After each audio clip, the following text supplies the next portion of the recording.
On this channel, I talk a lot about compact cameras because these are what I use to shoot my vlogs and YouTube videos.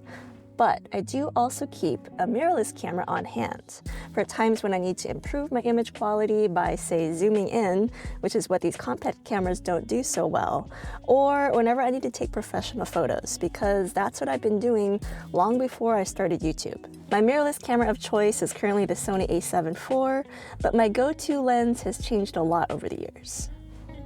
For a long time, the go-to lens of choice for most photographers, myself included, has been the 24-50mm lens. It's long been seen as an all-in-one go-to lens that covers the wide angle at 24mm, as well as the mid-range zoom at 70mm, and everything in between. But now, Sony is shaking things up with the new 24-50mm f2.8 lens. This is a unique focal length. I don't believe any other brand makes this lens. Some of them come close, like I'm thinking of the Tamron 20-40mm lens. And of course, I would have loved a 20-50mm lens or even a 20-70, but for the sake of keeping this lens relatively compact and affordable, Sony went with 24-50. So I've been shooting with this lens for the past few weeks, and I've really enjoyed it because you guys know me, I love really compact camera gear, and this checks all the boxes.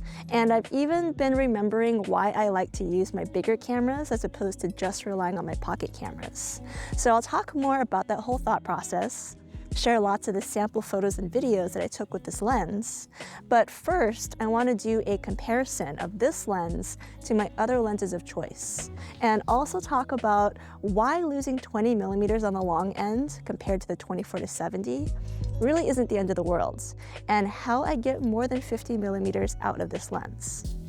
Now, even though I shot exclusively with the 24-70 f2.8 when I shot Nikon and Canon DSLRs, I have not owned one since I switched over to Sony mirrorless in 2018. And that's for a couple of reasons. Number one is price. F2.8 zoom lenses are always notoriously expensive. And also size and weight. For as much as I love that lens, I always found it a little bit too heavy and big for how often I carried it around and used it. So I was looking for something a little more affordable and also smaller and lighter. So for a while, I tried to use the 24-70 f4 lens because compared to its f2.8 equivalent, it's a lot smaller as well as more affordable. But after a while, that f4 aperture just wasn't cutting it for me. So I picked up the Sony 20mm f1.8 to use alongside my beloved 55mm f1.8. So truly, my preferred focal range of choice is between 20mm and 55mm, which is pretty darn close to 24-50. I often use my 20mm lens to do vlogs or talking head videos like this because it's pretty wide at 20mm and it has a fast aperture of f1.8. It's pretty ideal for those uses. The only bummer about it is that it doesn't zoom. It's a fixed lens. So that's when the 24-50mm lens could come in handy. The only bummer is that by losing 4mm on the long end, it's not very good for handheld vlogging. This is a handheld vlogging test with the Sony 24-50mm lens on the Sony a7 CR. So compared to that 20mm lens, you might notice that 24 is a little bit tighter. I have my arm fully extended, and this is what it looks like. And this is a handheld vlogging test with the Sony 20mm f1.8 lens on the Sony a7 CR. I don't know if you guys can hear that, but there's definitely an eagle up ahead. It's chirping up there. So I don't recommend doing that. But if you're going to talk to the camera on a tripod like I'm doing right now, or you're just shooting handheld B-roll, then it's a pretty good lens for that.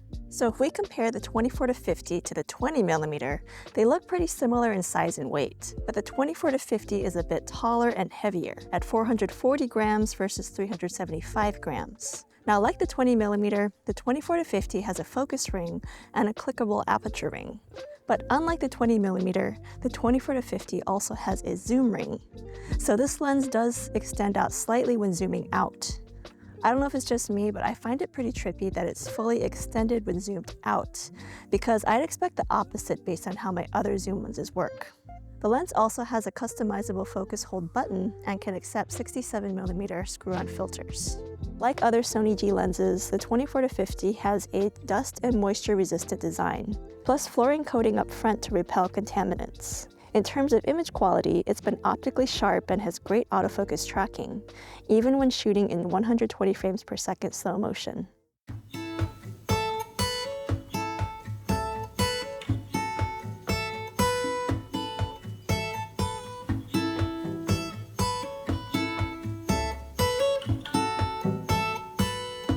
Now this isn't a macro lens, but you still can get pretty close to your subject since it has a pretty respectable minimum focusing distance.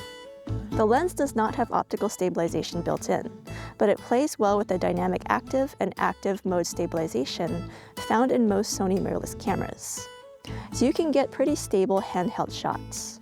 Overall, the size and the weight of the 24-50 make it ideal as an everyday carry lens, especially when paired with the Sony a7C-R or the Sony a7C II. Both are compact full-frame cameras, and this camera lens combo fits perfectly in my new everyday carry camera shoulder bag.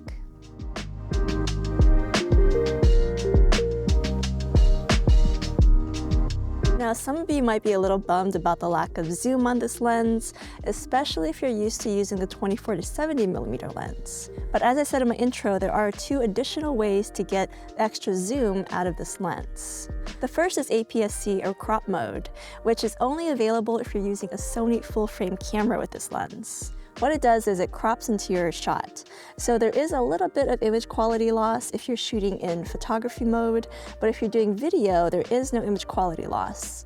So this is something that I use all the time with all of my lenses, on my Sony a7 IV in particular. The second way to get extra zoom is called clear image zoom. And this is something that's available in almost every Sony camera that I can think of, from full frame cameras to crop sensor cameras, and even little point and shoots like the Sony RX100 and the Sony ZV-1. But this is something that not many people know about when it comes to Sony cameras, but again, it's something that I use all the time. Now you can't use it in video mode, but you can use it in photo mode, and only for JPEG photos though, not RAW photos. But it lets you zoom in up to 2 times. And it's not cropping and it's not digital zoom, so there's very little image quality loss, if any. Now that's a very quick overview to these 2 zoom modes, so if you want to learn more about them, I have a dedicated video that goes more in depth, as well as shows you how to set it up in your camera. So check out the link in the description below to learn more.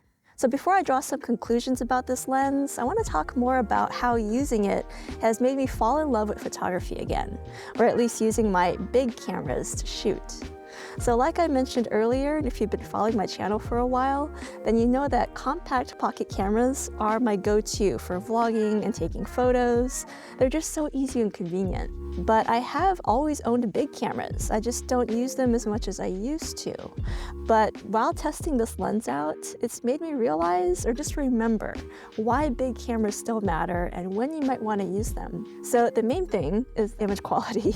I mean, if I look at the image quality that comes out of my Sony cameras versus my iPhone, for example, like the iPhone, it looks good until you zoom in. Once you start zooming in, you really notice that the details just aren't quite as crisp or as clear. And so if you don't already have a bigger mirrorless camera, then I do recommend getting one if you can afford it, if you can swing it. It is a really nice complement to your pocket cameras, and it will help you extend your image quality as well as your reach, because you can put all kinds of lenses on it, like this 24-50mm lens.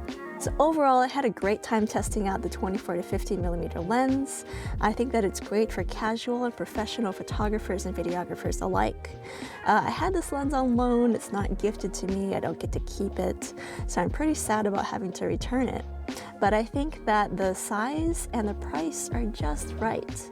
So this is something that might be really great for you. But I'd love to hear what you think in the comments below. Let me know. Thanks for watching, and I will see you in the next video.